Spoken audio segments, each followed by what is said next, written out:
What's up, guys? Nick Major here, APTV correspondent. I just spoke with John from the Maine about the band's latest 6th album, Lovely Little Lonely, what it's been like being in a band together with the same guys for 10 years, why their fans are so important to them, and more. So stay tuned to see what he had to say.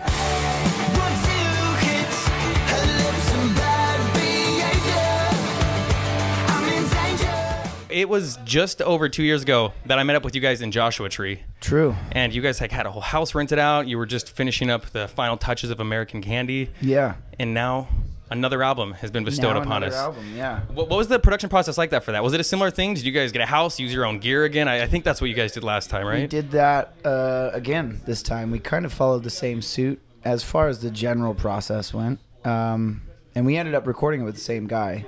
So the big differences were location. As far as, you know, geographically, we went still in California, but up to Gualala, which is like, where's that? Yeah, it's like 3 hours north of San Fran, on the coast. We got a house like on a cliff. It was very surreal. Yeah. So you guys really like the kind of vibe of getting your own house, being able to lock yourselves in there. Yeah, I mean, we've been self-contained, and you saw some of the gear. We didn't lug the big soundboard this time. We just we dressed the room accordingly to create the vibe, but it was like 500 pounds. Yeah. But yeah, we're just it's one of those things that I don't think a lot of people realize how easy it really is to travel and record music. Mm-hmm. Especially nowadays. Like, you could have never done that back in the 60s. Absolutely. If you were in a rock band. Absolutely. So yeah, you'd need $1 million, studios, and now we can stay in what was a $1 million or something house for the cost of an Airbnb for a month, and that's like a fraction of the price. The title of it's taken from 3 of the song names. Was it that way, or was it the title and then you named the songs?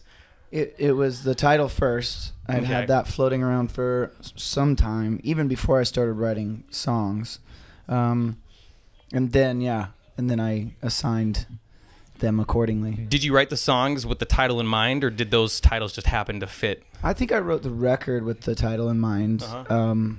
And I don't want to tell everybody, because I like that first couple month period of people guessing what it means. But I wanted to go for more of a dissonant feeling throughout the whole vibe of the album sonically, in that, you know how like listening to Morrissey or listening to the Smiths, the lyrics could be like the happiest lyrics in the universe, yet somehow he sings them and the music accompanied is so sad and somber. I wanted to feel that, convey that, but not as forthright as he would. So there's a lot of like feedback swells and stuff like that we felt like created that tension, that rub, and we kept that in mind throughout the whole process. So especially with the Lovely Little Lonely tracks, we definitely made it more ethereal and ambient, and tried to make it a little more of a point, threading the whole record together. So this is the 6th album from you guys. Yeah. And that's wild. That's starting to like peak.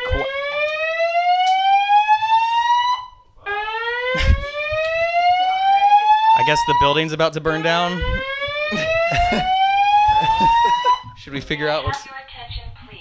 May I have your attention, please? An emergency has been reported in the building. An emergency has been reported in the building. Please proceed. We'll figure out what's going on. Okay. Back to where we were now. Because, yeah. Crisis averted. Crisis averted. That alarm was a little wild. Jeez.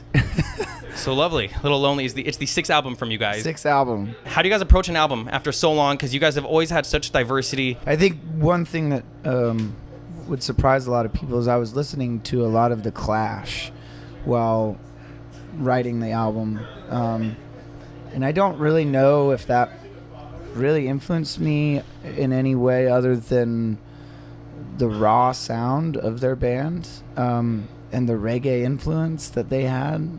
I don't know what it was. I mean, there's no real reggae parts on the album, and actually there was a song that had kind of a reggae feel that ended up not making the cut, and we had recorded it, and it's recorded, and it's a song, but is it ever going to see the light of day? I don't want it to, just because of how not proud of it, I am. Your one Clash-inspired song. Yeah.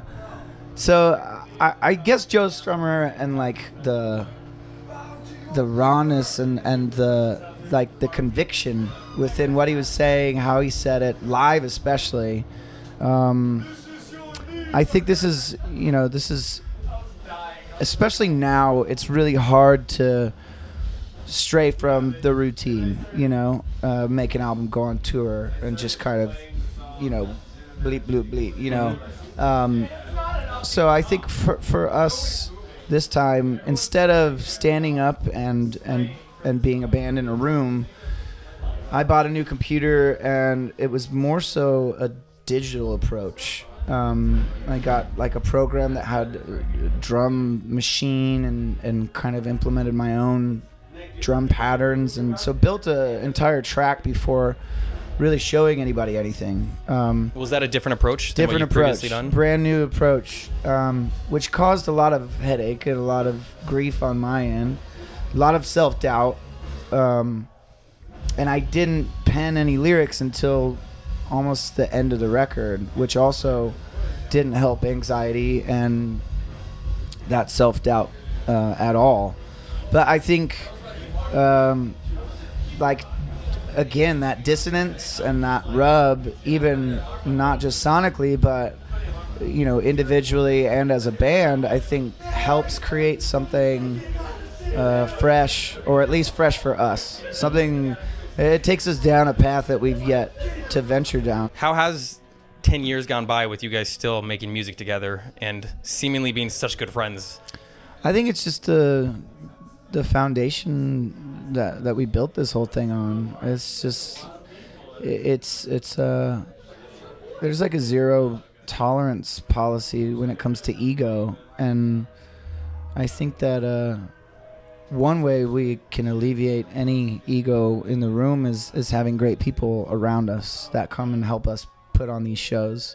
That great crew that really helps us make fun of ourselves and remember that this is a job for certain, but it also should be very, very fun, because not everybody gets to do this, and that's something that we've definitely been reminding ourselves as of late. You guys have never abandoned the closeness that you offer your fans. Like back at Warped Tour last year still, you guys would be walking the line in the morning with signs, meeting kids.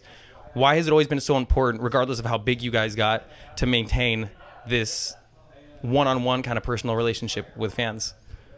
I mean, it sounds like, I don't know. The question in itself is strange to hear, because the only reason I get to do what I do is because of those people. So where is that down an artist's career? Where does that get fudged? Where does that get kind of blurred? And then where do they forget, if people don't show up, you don't get to have a tour bus, you don't get to go on tour, you don't get to make music. That's how symbiosis works. That's how relationships work. So it's always been one big staple in our band to never charge for meet and greets, and trying not to like make the person that allows you to do what you do, try not to make them feel like you're bleeding them dry, and trying to gain as much money as you can, because it's never been about that. Well, I'm glad that everything's been going so well. Thank you for chatting, and congrats on the new CD. It's incredible. It's amazing. Keep killing it. Thanks for chatting. Thank you. Go have a good show tonight. Stop setting off the fire alarms. In the backseat of a taxi, when you told me we